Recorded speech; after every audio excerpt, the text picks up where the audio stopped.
तोता तोता रे तोता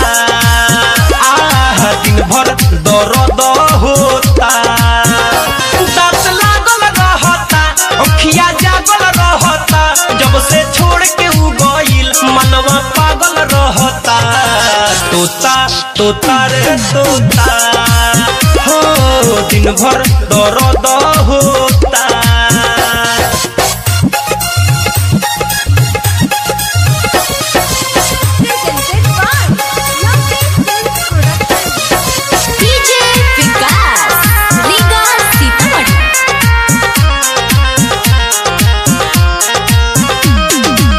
ऐसन बेमारी देके गइल रे कवनो ना मिलता दवाई जियल मुश्किल भइल रे दिलवा के हाल का बताई अब ना जियल जाता रे अब ना पियल जाता रे अपने हाथे अपन फाटल दिल ना सियल जाता रे तोता तोता रे तोता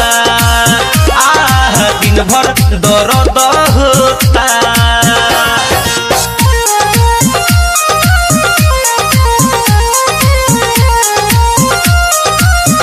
म्यूजिक बाय गौरव रोशन।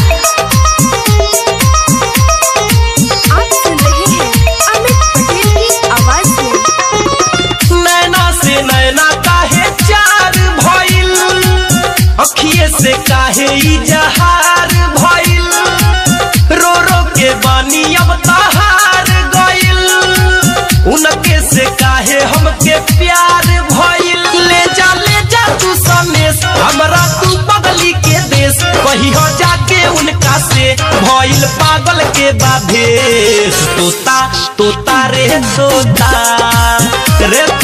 दिन भर दर्द होता दांत लागल रहता अखिया जागल रहता जब से छोड़ के उ गइल मनवा पागल रहता तोता तोता रे तोता हो दिन भर दर्द हो।